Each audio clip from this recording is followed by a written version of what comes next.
Hey there everyone, welcome back to the shop. Today I'm going to be going over what Carps Mouth is, or essentially people call it fish lipping. Some people will call it an in-shut, but this is essentially what it is. A lot of times when you're forging, you will find a piece of bar that you're forging on will get this going on the end of it. I have heard this called many things, like I've said before, but I usually call it a carp's mouth. Now you can call it whatever you like, whatever tickles your fancy, doesn't matter to me. If this is left unchecked through the drawing out process, this exaggerates worse and worse until you end up with something that looks a lot like this. And then you can definitely see the carp's mouth starting to happen there. At this point, this is pretty much unrepairable, and all that material has to be taken, cut off, and started again. This is particularly problematic if you're working on something like a punch or a piece of tooling that you're drawing out. This is definitely not handy. So, how does this actually form?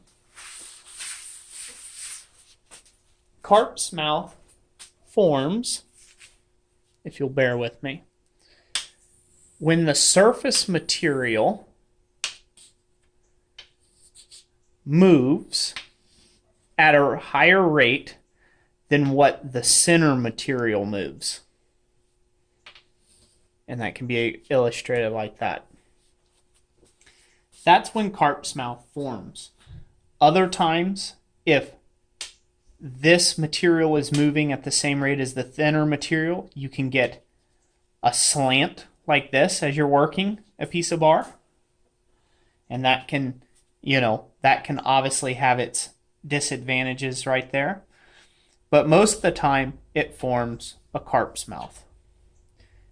This will move equal to what this surface material will move, but not necessarily will the center move at the same rate. Why is this? Reason why is because of kinetic energy. It's the amount of energy that you're putting in through the piece. You can find this happens when you're using too small of a hammer or not enough hitting energy to move the parent bar of material. So let's say you have a piece of material. We're going to do for an illustration here.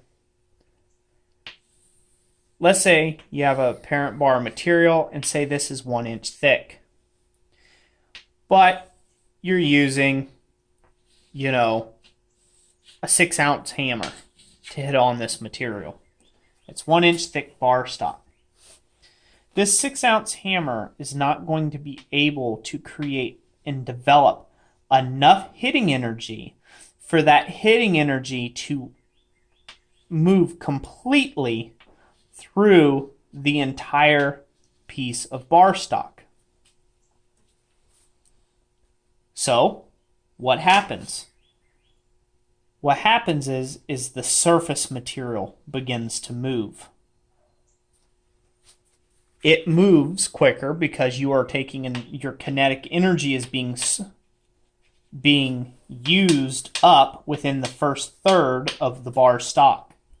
So all your movement, because that energy wants to flow the path of least resistance, which is this way and that way. That's why we draw out material. As that kinetic energy comes down and meets greater and greater resistance from underneath, it rotates and it goes outwards and it just moves the surface of the material. So the quickest way to take and rectify carp's mouth, if you're using it when you're forging, is to use the appropriate size hammer for the stock that you're working on.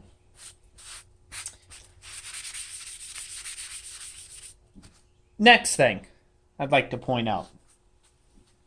So, we'll take that same illustration, a 1 inch piece of bar stock, okay? But say you only have oh, I don't know, maybe a 1-pound hammer right now in your collection. Maybe it's a ball peen hammer. Who knows what it is? I don't know your particular connection here. And you have to take and move a large section of material, but you don't have a heavier hammer on hand, and you're afraid of swinging something too large, and you may not have the muscle up yet, this or that. How can we avoid the carp's mouth? The way we can avoid the carp's mouth is to not allow the lips to ever get past the center of the bar to begin with. So the outside edges of the parent bar stock, we need to knock back and put that center out ahead of the bar stock. I hope that makes sense to you. So if that front edge is now a bit chamfered, when you hammer the material, it takes longer for this material to move out past the front line center of that edge. It has room to travel, so to speak, and grow. That gives the center a longer time or chance to continue staying ahead of your forging process there. As the cross section reduces, so does the risk of carp's mouth. So that's it for carp's mouth. That's just a real quick tutorial on this. I hope you guys enjoyed this video. Let me know what you think in the comment section below, if you think I've got this right or wrong, and maybe we could do a couple videos and test videos in the future. As long as I have been forging, I have found this to be so. If there's too little kinetic energy to push and move the center at the same rate, or to get the same amount of squeeze that it needs on all areas of the bar to move the entire piece at once, if there's too little of that, you will all inevitably end up in a carp's mouth. So let me know what you think in the comment section.